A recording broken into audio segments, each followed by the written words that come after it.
Wednesday, January 22nd. I'm Adam Walsh, and this is The Signal.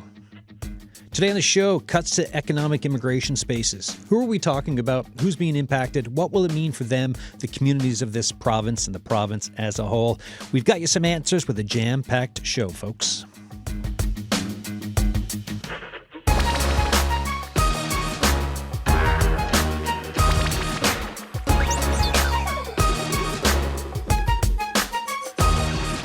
So the tide started to turn with this conversation back in the fall, right? You had Prime Minister Justin Trudeau announcing cuts around immigration. And so this is back in October. He said there was an immigration boom following the COVID pandemic to alleviate pressure on the labor market, but that the system had been exploited. So take a listen to this from back in October from the Prime Minister. Far too many corporations have chosen to abuse our temporary measures, exploiting foreign workers while refusing to hire Canadians for a fair wage. All while, under the watch of provinces, some colleges and universities are bringing in more international students than communities can accommodate, treating them as an expendable means to line their own pockets. That's unacceptable, and it needs to change. Businesses should no longer rely on cheap foreign labor. My message to them is that there is no better time to hire and invest in Canadian workers. The Prime Minister back in October. That's the national thought from the Prime Minister, the political thought. How does that apply here? We're going to get into that in this hour, so don't go anywhere because we're going to dive right in. I want to go to last week, though, first as well, because that's when news broke. The announcement came. The federal government is slashing economic immigration spaces. The numbers being cut in half, right? 3,050 down to 1,525. That announcement led the province's immigration minister to say she was, quote, gobsmacked, unquote. So here's Minister Sarah Studley last week. There will be businesses who are using our economic immigration programs today to make their businesses run. And so they are going to have significant implications when they can no longer use these economic immigration programs to recruit people to work in their businesses. If you look at the nurses that we've recruited recently, 90% of those nurses are working outside of St. John's. So not only will this have a dire impact on healthcare recruitment, this will impact rural Newfoundland as well. Like, this is where we're getting the nurses to work in rural Newfoundland, is from our economic immigration spaces. Healthcare recruitment is, I would say, one of the top priorities. We need doctors and nurses and social workers and child psychologists. And now we're going to have to ruthlessly prioritize those with people to build houses, early childhood educators, key business roles that local businesses need to survive. It's going to have significant consequences. Minister Sarah Studley last week. One more clip to play before we get into the panel here with me in the studio and on the line. Minister Studley also spoke with Chrissy Holmes on The Go yesterday. Here's the latest from the minister. Pike, if you want to play the clip. Minister Miller, the federal immigration minister, said that part of the problem is that in Canada, there are too many temporary workers. I think nationally it's 6%, and they want to get the national average down to 5%. Where in Newfoundland and Labrador, we're at 6.5% temporary workers. So we are already far below the national target average.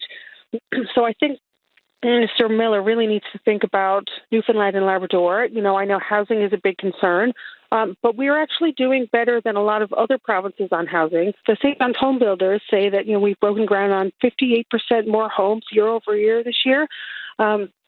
We are doing better than some of the other provinces on housing, and that's not really a key barrier at this point. And we need residential construction workers to help build the homes, because we know that the labor force is one of the key bottlenecks in having more homes.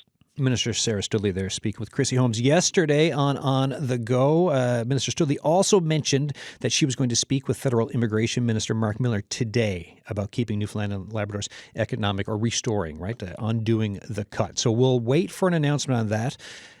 In the meantime, the conversation continues, right? The table is set. You've got some context for what we're getting into over the hour, so let's get into it. Joining me here in the studio, Tony Fang, economics professor, Jaroslavsky Chair in Economic and Cultural Transformation, Memorial University. Laura Aguirre Polo, manager of Newcomer Employment and Support Services, Amal Youth and Family Center. Wanda Cuff Young, VP of Operations, Work Global Canada. And on the line from Happy Valley Goose Bay, CEO, Labrador North Chamber of Commerce, Julianne Griffin. Thank you all for joining us, folks. We'll do the whip around. Tony, we'll start with you, seeing you're the closest human being to me right now in proximity here in the studio. Give us, you heard some clips there, so top of mind, like what's coming out here from you? The news is shocking. My first initial reaction to that, I hope that, at least the federal government would actually maintain initial quota 3,000, but, that number was slashed by half. I mean, this is, my understanding is that our employers, very devastating, especially in rural, remote areas, Labrador and so on. And, the second thing is that it's just to some extent it's unfair, right? Because, we have lowest, immigration to population ratio at 3%. The national average 23%. That's historical deficits, and we're just picking up. And then we got the shock, and the other issues that we need actually, I think, voice the concern, more concerted efforts, right? I just heard about the provincial minister mentioned that we should restore at least the quota for the sustainability of economy and population. And the second is that we need to utilize this scarcity of resources, the limited quota, on our critical sectors in occupation, right? And the regions as well, especially in healthcare, construction, and the education sector, and so on. Also focus on retention of those immigrants already in the province. Yeah, so retention, you talked about historic deficits, and we'll dig a little bit further into that as we go through the show. Laura, what about yourself? Your thoughts either from the clips or just reaction to the cuts? Absolutely. Thank you, Adam. So, it's scary times, I think, for all of us, and not only for those who are working in sectors supporting new Canadians and employers. I think it's, it's worrisome for the province, for our economy, and it doesn't seem to be the solution that we need. We have done, in the past few years, lots of progress in terms of attracting and retaining more new Canadians. Still, there is a lot of work that we need to do, but these cuts don't seem to be what we need to do. And it's going to have an impact, of course, in rural and remote Newfoundland and Labrador, but also I can think of the technology sector, for example, entrepreneurship. We also know new Canadians are more likely to start businesses. A lot of the local technology businesses and startups are founded by new Canadians. So we're going to see an impact really across the province in different sectors, and it is quite worrisome. So there is a lot of questions, a lot of concerns.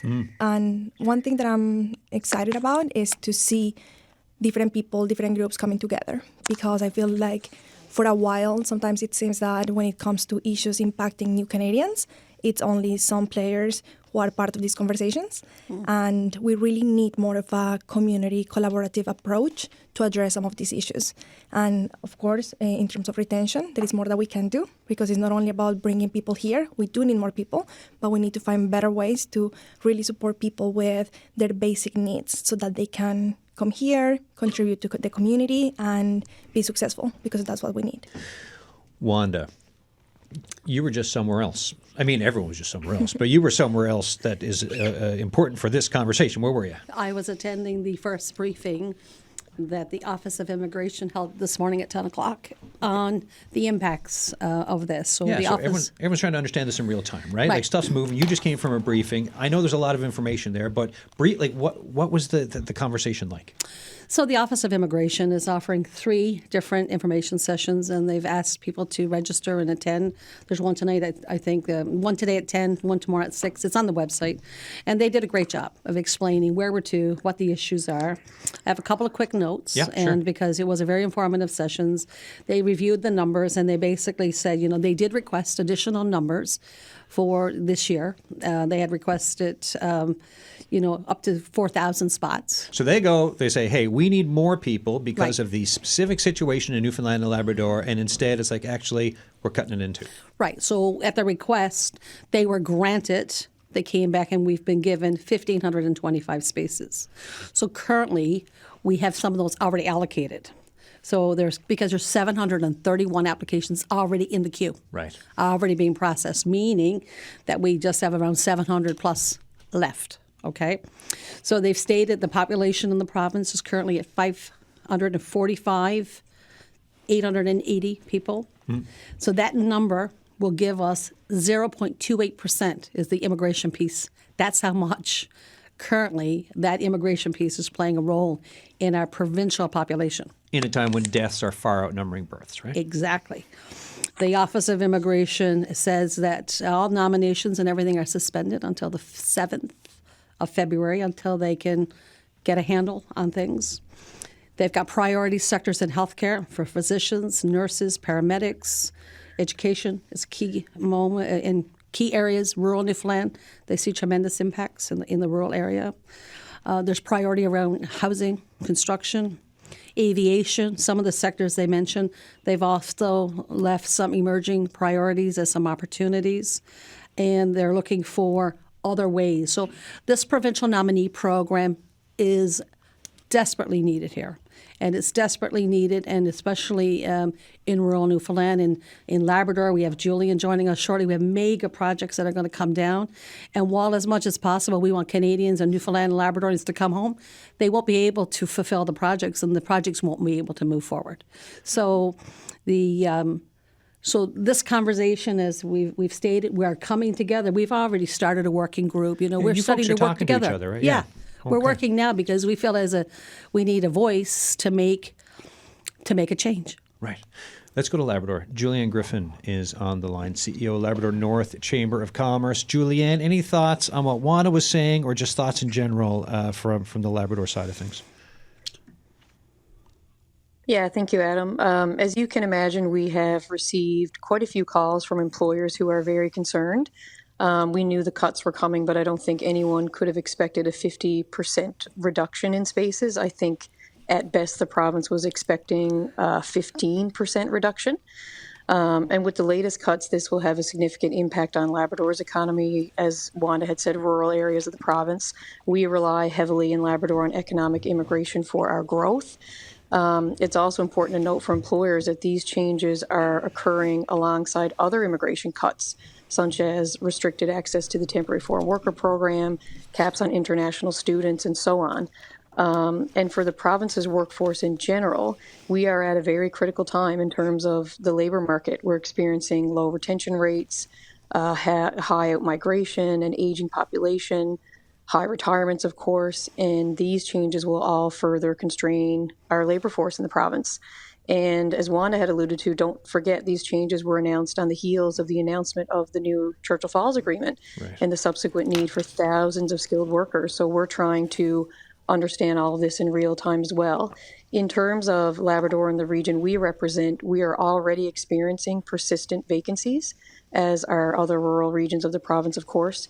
So employers are really struggling now to both try to keep pace and really understand the changes that are happening very quickly in real time, but also reflect on the impacts to their business and then their overall growth planning and what their expectations might have been before some of these announcements. So from a chamber's perspective, this is not a balanced approach, as Minister Miller had indicated, I guess was the reasoning of some of the changes that were coming up.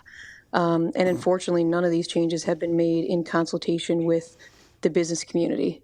So we've been quite vocal on this, and like everyone else, we're looking forward to more briefings and really trying to understand the impact this will have on Labrador. And you got a letter up, right? The title, Reduction of Immigration Spaces Devastating to Labrador's Economy. Do you want to briefly just tell me who that's for, and then I'll move on to the Board of Trade? Absolutely. So we wrote, a statement or a letter just saying that this is absolutely devastating for Labrador's economy. As I mentioned, we rely very heavily on economic immigration. And then with the announcement of Churchill Falls, the development of Gull Island, future mining expansions, immigration is absolutely vital. it's important we focus on solutions that support growth and absolutely unique solutions, not a one-size-fits-all approach that we've been seeing across the board in terms of these announcements from the federal government. And these will absolutely, intensify an already compounding labor issue and major, vacancies that we're seeing from our employers. So we are, advocating for a more flexible approach to immigration policy that really aligns with the needs of Labrador, not a one-size-fits-all, which historically has never really worked for Labrador or other rural regions of the province. All right, thanks. I'll get you to sit tight for a bit. I'm going to go back to the phones and in the studio, but at any time, if you got something to say, to speak out. But I will be back, so just sit tight. We've got, let's move on. We've got Anne-Marie Boudreau on, Board of Trade CEO. How you doing?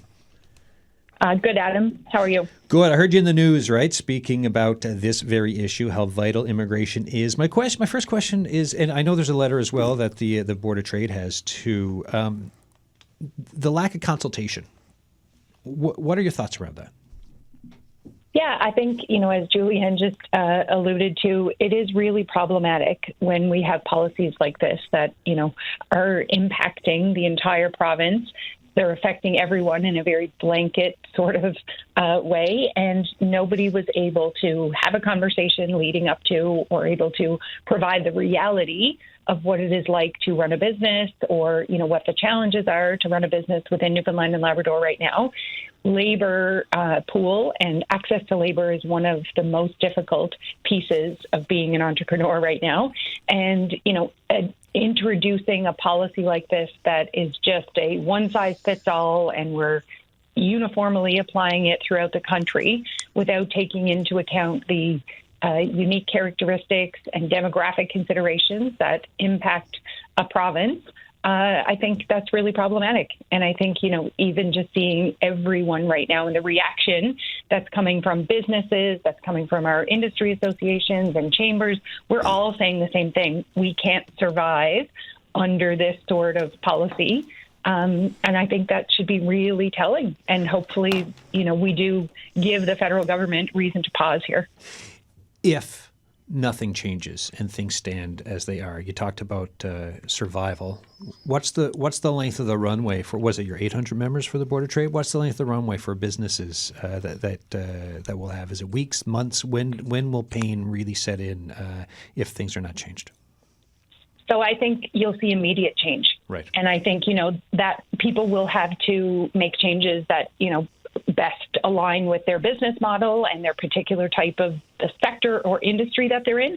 But if we are going to cap this, and if we're in fact going to have to work within this restriction and limitation, you will see businesses very quickly have to augment and change how they conduct themselves.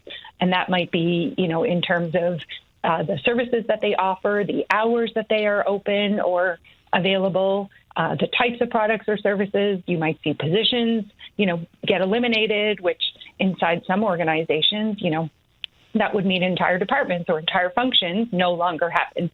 You will see significant impact very quickly. Anne-Marie Boudreau, we'll have to leave it there, but I know you're also coming in for a tariff discussion here on this show tomorrow because there's more tariff threats from south of the border, right? Yes, indeed. Thank you. I'll see you tomorrow, and thank you for your thoughts on this today. Thanks, Adam. So that's my promo for tomorrow's show, folks. Tariffs, Trump, the way forward for business in Newfoundland and Labrador and this country. Anne-Marie Boudreau, along with others, will be here. Let's get a small business perspective, and then I'll go back to my guests here in studio. April Pike is on the line, owner of Pike's Home Hardware and Pike's Home Furniture in Happy Valley, Goose Bay. April, thank you for joining us. Hi, how are you? I'm doing okay. Your business. Talk about when this news came out, what your first thought was about your business and how this will impact you and your staff. It was very concerning. I'll just tell you a little bit about us. So we are a family-owned and operated business here in Happy Valley. The business has been here 50 years, but we've been owners for 8 years. And we've had a fairly extensive expansion plan that we've been working on and growing our business, and we've actually been able to grow our business about 40% in the last 8 years. So we have big plans. When this decision came out, it was very nerve-wracking for us because at this point we don't know what that means. We don't know what it means for the future of our expansion plans, our growth plans, if we're even going to be able to maintain the status quo and offer the same services to our customers that we do now. You've got, is it roughly 40 people you employ? How many are directly impacted by or might be impacted by the uncertainty at this stage? Right now, I have 11 employees that are in various stages of their PR journey. So I have, at this point, I have approved spaces for all of those employees to get their AIP endorsement to be able to continue on to get their PR. So that's what we don't know. I guess that's the unknown factor at this point, if we're going to get to keep those spaces, if those spaces will be cut. So I don't know what's going to happen with those people. And that's very nerve-wracking for them as well. They've moved here. They've set up a life here. So now they don't know if they're going to be able to stay. What is the worry doing? There's the business uncertainty and then the impact of the stress and worry with this announcement for your staff, for yourself. What's it doing to you folks? Well, it's kind of making us sit back a moment and analyze our path forward. If for us on the business side, if we're going to be able to proceed with our growth plans, with our expansion plans, how we would do that, how much more we can take on ourselves, how much more we can put on our current employees to be able to facilitate that. On the people level, it's hard because like I said, there's a lot of worry, there's a lot of stress. They don't know if they are going to be able to stay, if they're going to have to leave the country. So, just the reassurance for them and just kind of working with those employees to let them know that we're doing our best to try to help them, but our hands are kind of tied. We don't know how we're going to be able to help them. April Pike, I appreciate your time and your comments and talking about this very important issue today. Thank you. April Pike there, owner of Pike's Home Hardware, Pike's Home Furniture, Happy Valley, Goose Bay. You're listening to The Signal. I'm Adam Walsh. Today we are talking about cuts to economic immigration spaces. I'll go back to my guests here in studio. We've got economics professor Tony Fang here, Wanda Cuff Young, VP of Operations, Work Global Canada, Laura Aguirre Polo, Manager of Newcomer Employment and Support Services with Amal Youth and Family Center. Folks, well, we've got another guest on the phone shortly, but so to keep things relatively brief for your answers, but is there anything standing out from what either Anne-Marie or April and we'll go back to Julianne too, who's on the line with the Labrador North Chamber of Commerce, anything standing out to you? And Tony, I'm just thinking, Canada has a productivity problem, yes. Right? Mm-hmm. It's been on the decline for 30 years now. It's gotten even worse recently. Mm-hmm. And then when to hear these businesses, the Board of Trade, the Chamber of Commerce, all talking about the more than a dampening effect, all talking about damage that they say will be done. What do you think this does to the economy of Newfoundland and Labrador and for communities? Well, yeah, exactly. I mean, it's hurting us. I mean, in terms of we already have these prolonged labor skill shortages, right? Aging population, aging workforce. And that's the reason why bringing in this large amount of skilled immigrants, international students to the province, that could potentially boost productivity, right? The issue there is that, sometimes there's skill mismatch. That's the reason why Wanda is, and their group is working so hard. And Laurie, I think, provide all kinds of support and employment and language training, all that. So this is one of the important part of mix up the productivity gap between U.S. and Canada because the advantage is that we have rapid increase of the workforce because immigration. But, we also need to do a little bit more due diligence in terms of how to best utilize their skills, their education qualification. That's something that certainly we are going to work on that. The other is that, of course, the first part is critical mass. We do have this historical deficits, right, in Newfoundland and Labrador. And in addition to, I also have to emphasize of this slash in permanent residence location. On top, we already have imposed, the cuts or caps on temporary foreign workers and the international students. Our percentage temporary foreign workers is already reduced to 5%. That's what's the requirements of the ISCC. And so how we can come up with this additional, candidates we can fill in limited spots here. So I think that's in many ways, from the quantitative point of view, we suffered a critical loss, right? But what we can hopefully make up is the better utilization of the existing human capital from the newcomers, and also hopefully we can work together to keep them here, enhance the retention piece. Thank you for that, Tony. Laura, I'll go to you. Like anything standing out just from what's been said so far for yourself? Yeah, I mean, a lot of things, but for sure, it's shocking that these decisions were made without considering what the province needs and, checking with the government, checking with the organizations, with the new Canadians who are already here, with those who have been approved to come here, who are preparing to come here. Like that alone, those things should not be done that way. And then on the other side, really saying, with what Tony was saying, I really think the piece of integration. I am hopeful and I really think that this news is giving us the opportunity to come together, as I said before, to advocate for change. And hopefully this decision is going to be reconsidered because, again, it's not a good idea and it's not going to be good for anyone. But with that being said, even if those cuts were not to be happen, I really hope that we can come together to focus more on retention because there is so much more that can be done to really support the people who are living here. We have a lot of talent that is, new Canadians who are very skilled, who are not able to work in professions that they are qualified for things that are relatively simple if we had infrastructure in place to really support them. For example, like being proficient in English. We have a lot of highly skilled people living here who perhaps if we had quality, accessible access to English programs, then maybe people could be working. But people sometimes need to make difficult decisions when they are here between either finding a job where they can survive and pay some bills because, again, we have issues like not having access to MCP for some people, depending on the immigration status, then not being able to access the food bank because of the same reason.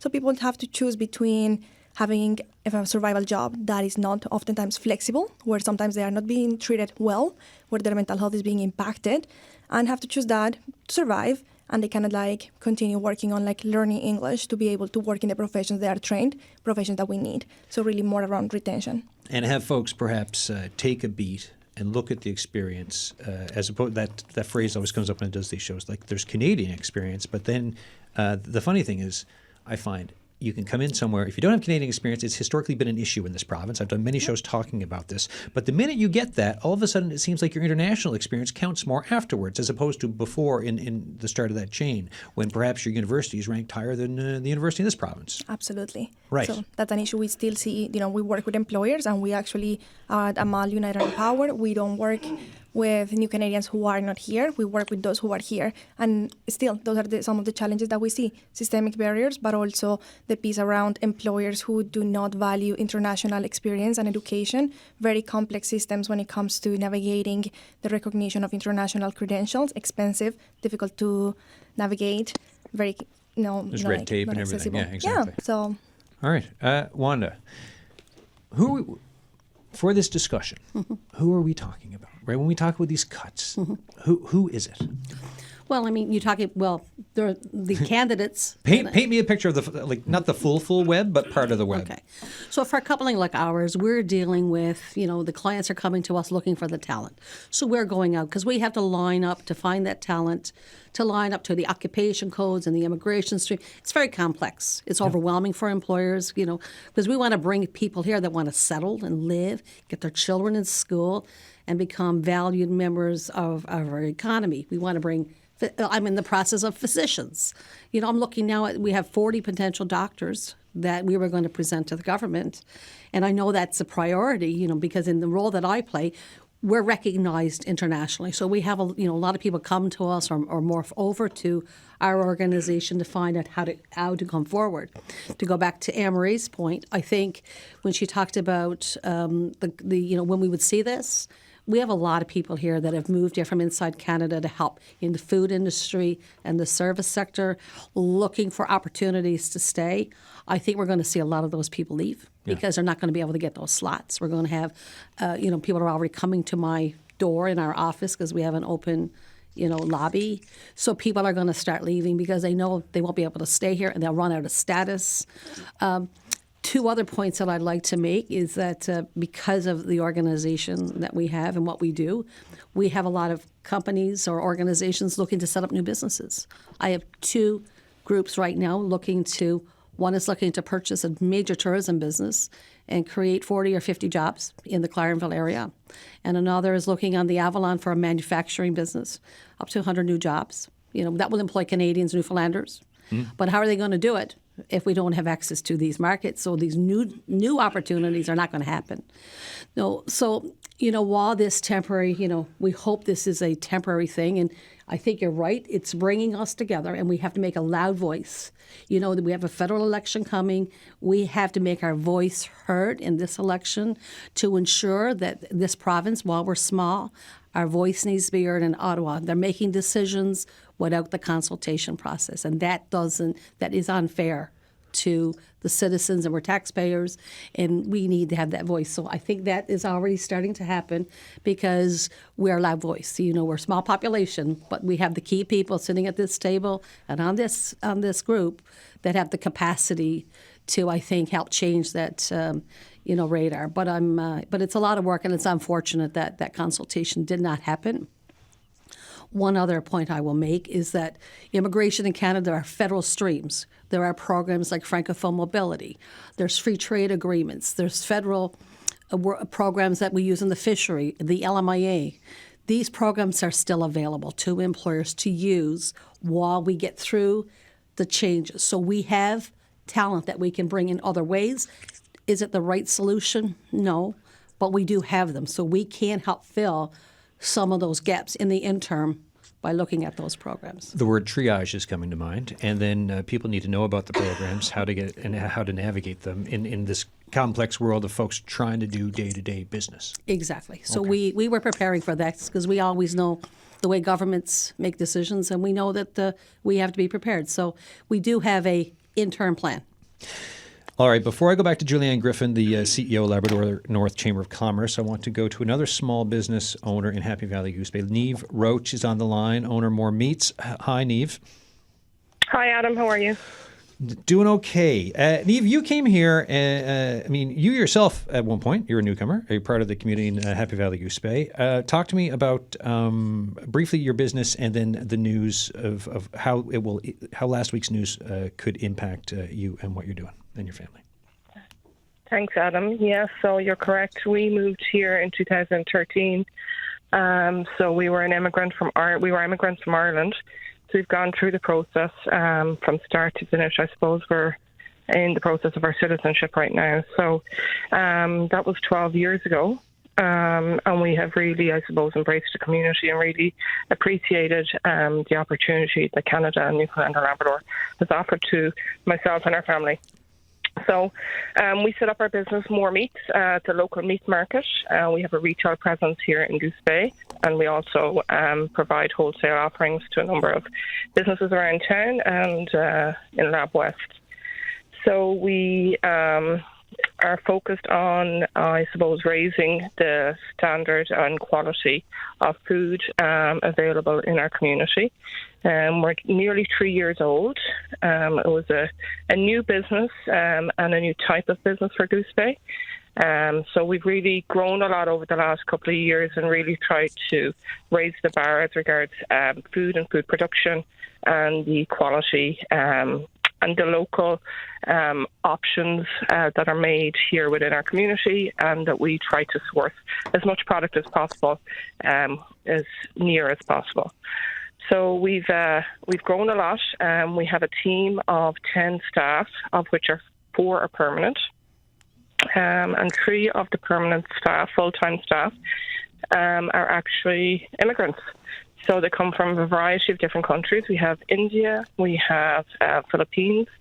We also have our butcher that we brought over under the provincial nominee program just before Christmas. He's originally from Brazil, but trained in Ireland for the last number of years. So we're fairly multicultural in our business. So you're very multicultural. You're an up-and-coming business. You've got a spot in the community. Where's your head at right now with what came down the pipe last week?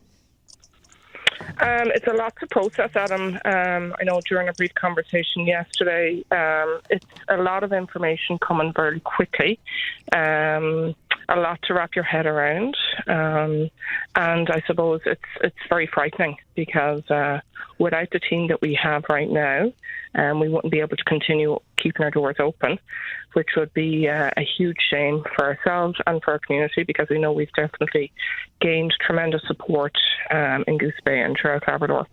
So it's quite concerning. We don't know the details, what immediate impact it will have on our business. But I suppose we, as an entrepreneur, we try to constantly look at the best possible outcome. But right now I'm really struggling with what does this mean for our business? What does this mean 3 months down the line, 6 months down the line?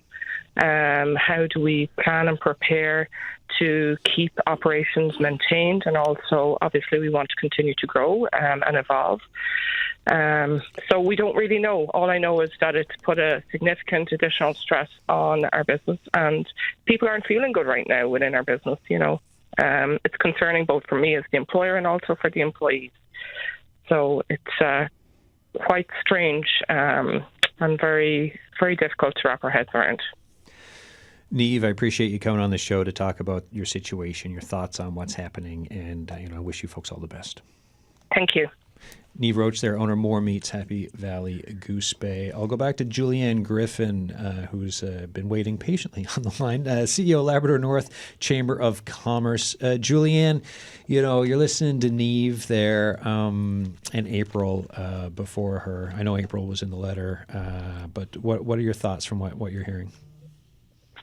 Yeah, I think we worry for April and Niamh and others who have significant growth plans and who I guess hire with use of the various immigration programs, what that will mean for their business. Many are going to struggle and are already struggling to remain competitive, as I said, with some persistent vacancies. You have others like April. They've been in operation for 50 years and then now 8 years since they've purchased the business. Others, I think other businesses we will see may close entirely or really take a hard look and a difficult look at, who, if they still want to hire the positions that they had hoped for in terms of growth for their business and then support for the community. So they're already experiencing gaps, and now in real time, as I had mentioned, they're trying to understand all of these changes as well. I think this is why it's so important for the government to consult and engage employers for this constructive dialogue. The realities on the ground and within businesses are something that is very important to understand. It is not the same in Goose Bay as it is in Toronto or even Halifax or other, regions of Canada, rural regions of Canada. I think this work and really providing feedback that is necessary to understand will only work, to Wanda's point, if it is a collective effort with residents and chambers, employers, other associations and organizations like Amal and ANC, but also municipalities. And I do want to make a quick comment, I think, on the Prime Minister's comment that you had played earlier. Yeah, please. That, not all employers are taking advantage of the programs. Not all employers are, not using it the way that they have been intended. And I don't think, a 50% reduction, this is not going to be a magic solution to Canada's infrastructure and housing and supply challenges. I think the realities on the ground are different. I think the way forward really is partnership, and that piece of consultation is just so important, which has not, it's really been missed. It's been missed when the announcements first started in, March, August, October, and now last week. So we hope to see more of that. That's why we're here, is to advocate to try to get those meetings and try to, have sessions for employers so they can really tell the provincial government, the federal government, their needs and their growth plans and what their projections are for the future in terms of hiring for their own workforce. Julianne, thanks for that. And we'll check back with you again shortly. I'll go back to the folks here in studio. Does anyone want to jump off on what Julianne is saying? And you see it a lot not that I spend a whole lot of time on Reddit threads, but you do see it from time to time, folks saying, well, companies should pay more, or there's actually people out there who can't find jobs, and it's a big discussion. But then you hear from businesses who, some are like, well, actually, we do pay more, and actually, we've been trying to find people. Just looking for your professional opinions on the reality of the workforce for Newfoundland and Labrador. Who wants to kind of take a jump at that? I just want to say, we have done survey of 800 employers across Atlantic Canada, 300 in the province. I know that when facing this kind of labor skill shortages, and some employers try really hard to raise wages. I mean, we know that, and benefits, and some of them even recruit, unqualified candidates, right? Sometimes with training, sometimes with same wages. So, we have evidence show that the employers that try really hard, right, to get the candidates they need. This, they are pockets of exploitation, right? From here to there, but I don't think it's widespread. Yeah, and that's the thing too, right? So, like you said, with any plan, you will have a big range, and sometimes there could be pockets of exploitation. But then the question is, what is the full story? What is the narrative? What is the major chunk of what we're talking about? Anyone else, Laura? I also think if we, when we know about how the different immigration programs work, we also know that there are processes for employers to be able to use pathways like the provincial nominee program, like the AIP. So it's not like they can just choose to go and hire people. Oftentimes, depending on the program, they have to demonstrate that they have tried to hire people here. And like every program, there will be people who will take advantage of it. Yeah. And I also think that, like we see, for example, we do see in Canada a lot of labor exploitation. So where new Canadians are, brought to Canada to work and they are exploited, and there are other ways to address these challenges. Right. So I think that's a very simplistic solution that is not considering maybe perhaps more complex solutions. But yeah. Well, and sometimes the problem with Reddit is that you people who don't know what they're talking about too. Yeah. Not all the time. Reddit's a great place for reading some threads. Wanda, your thoughts on this? Yes, well, it's a very good question. And and of course, we always do see in the media all of these, very unfortunate circumstances where people are being abused and things are happening, and it's very sad. But it does occur, but not so much in Newfoundland and Labrador. Yeah. I do see some cases, and we do a lot of humanitarian work to help those people out because we don't want to see people taken advantage of. We are employer driven. We go after what people are looking for, and as I said, permanent residency is our focus. But again, we're reacting to the demands. Even while I'm sitting here today, I have a veterinarian clinic just reaching out to me now. They can't operate because they don't have a veterinarian. Literally, since I've been here today. Live time on the show, right? You're getting here. emails. Just got this message. She got her number to call her because they will not be able to provide services. And she said she's told it could take 4 to 6 months if she's lucky, because of the way the programs work. I told someone yesterday, if you're inside Canada now and you need a work permit process, you could be sitting around for 6 months, just because the processing times inside Canada are longer than they are from outside of Canada. None of these things make sense. So I feel like government, they need proper business planning. These are the kinds of things that they need to hear from people like us who could give them the right advice, because there's hundreds of thousands of these people who could even be working and can't work because of the way the system is operating. So gummed up is what's coming to mind for a term. I could tell you things that would just, but because we have licensed immigration consultants, we follow the rules, the guidelines with licensing. And of course, we don't just operate in Newfoundland and Labrador, we're across the country. And we're doing different types of work in the north. So we have to know all of these things and streams and pilots around agriculture, the new programs that the federal government is planning to announce forthcoming, because there are 4 new streams that are going to be announced. And we're aware of it, so we're preparing for it. But so we see these things, and I want to share that information. This is why we just started this working group. I'm going to add you to the group today. We'll put everybody in it because our voice will be heard. Yeah. And so it's a very good conversation today. Let's go to the phones. We've got Megan Morris, Executive Director, and Jim Murphy, Director of Employment Services for the Association for New Canadians on the line. Hello to you both. Hello, Adam. Nice to be here. Thanks for making time. We don't have a whole lot of time left, but I wanted you on the show today to ask about the ANC's role. We've been talking a bit around, because I know you do overall wraparound settlement services. What's the role when it comes to retention that you folks play? So I think, Adam, we play a critical role in working hard to attract and retain immigrants in this province. It's a key part of everything that we do. We're as a sector, as an immigrant settlement sector, we're always innovating, looking at gaps, piloting programs that might have an impact and support retention. For example, I think of our satellite offices. We have main offices in St. John's, but we also have 8 satellite offices across Newfoundland and Labrador. And, the key goal of setting up those offices was to look at how we can better welcome immigrants across Newfoundland and Labrador, how we can engage the community, have an opportunity for services, so we have equitable access to services. So, we really have a critical role. If newcomers aren't staying here and attracted to this province, then we all have a heck of a lot of work. And I have to say, over the years, in the last 4 years, we've seen tremendous growth in immigration, and we know that immigration is the driving force behind population growth. So, I think we're doing lots of things right, but there are other things we need to absolutely work on. And Jim, I know from your perspective in employment and the work you do with employers across the province.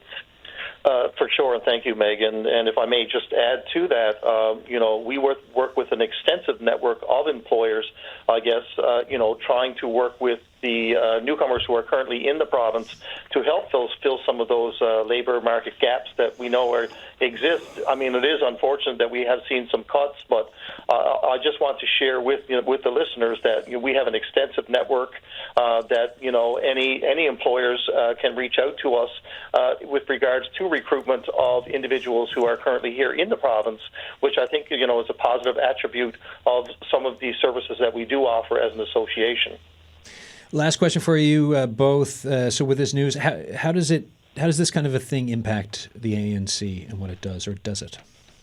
Sure, absolutely. Any reduction in numbers coming to this province has an impact on us. We are the bottom line is our funding is based on the number of permanent resident landings in this province. So this most definitely does have an impact on what we do. Yes, so if you get less funding, you can do less work which is work in the retention department, which is keeping people here, which keeps there's economic stuff, there's population stuff, there's a bunch of stuff. Okay. Yes, absolutely, and providing those integral services that folks need to settle in the community. Put down roots and feel critical. welcome. Yeah. Absolutely. Megan and Jim, thanks so much for this. I know it was short, but I appreciate your thoughts for the show. Thanks so much, Adam. Megan Morris there, Jim Murphy, so Megan, Executive Director, Jim Murphy, Director of Employment Services for the Association for New Canadians. We'll go back to, we're getting down there on time. Julianne Griffin, CEO, Labrador North Chamber of Commerce. I want to go back to you. I know there's some retention work as well that you wanted to talk about. Can you just let us know the efforts you're putting in Labrador?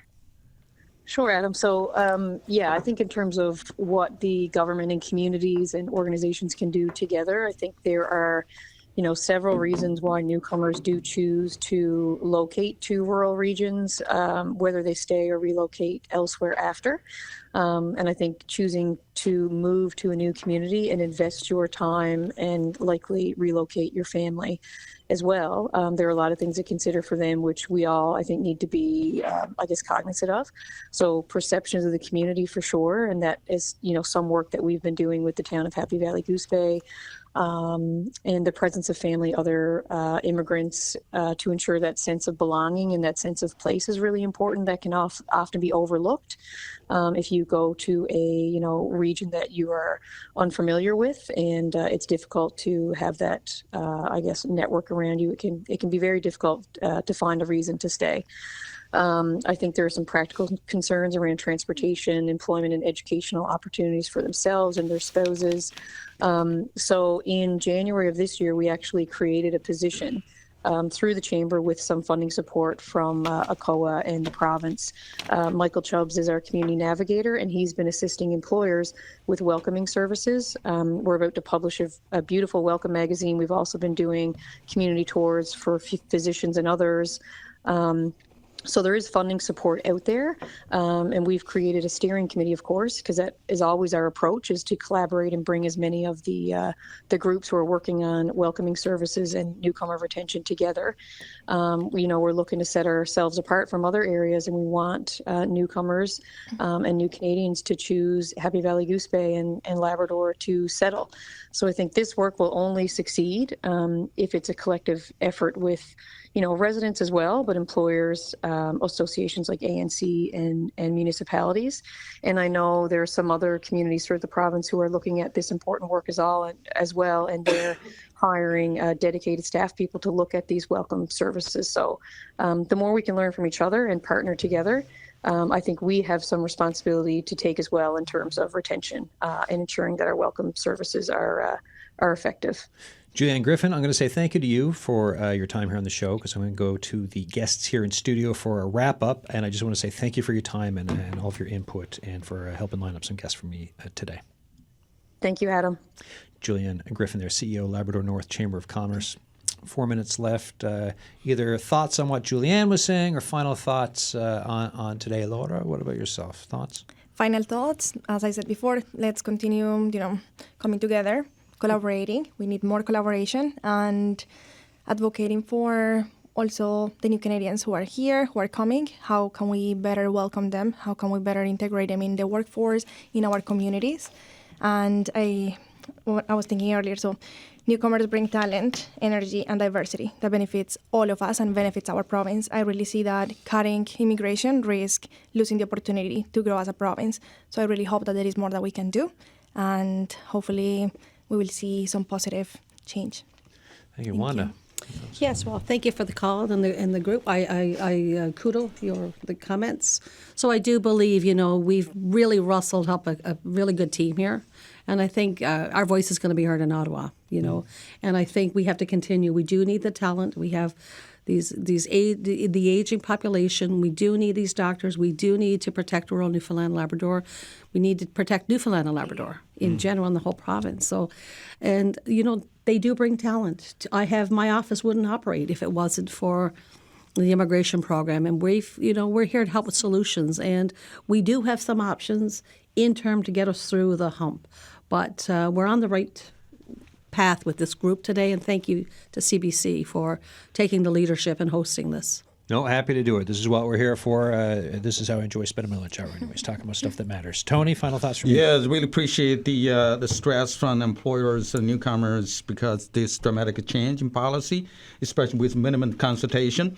And I think from our point of view, the three pieces important for us to attract, integrate, retain immigrants to the province. One is meaningful employment, and Wanda working hard on this. We are working on real-time labor market database using AI and other advanced technology to try to match the talents with employer.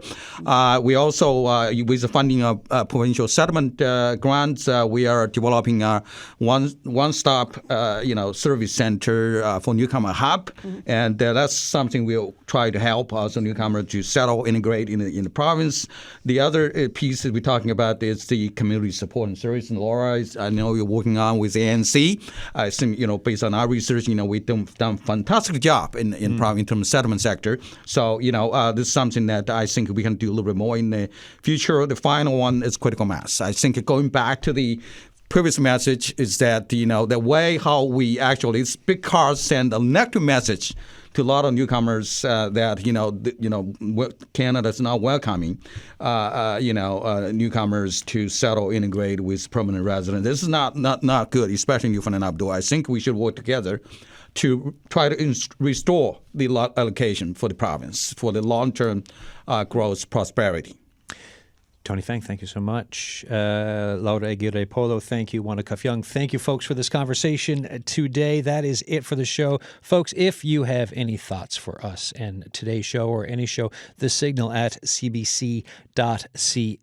For emails, the signal line 709-576-5260. Coming up tomorrow on the show. We're thinking in terms of 25% on Mexico and Canada. I think we'll do it February 1st.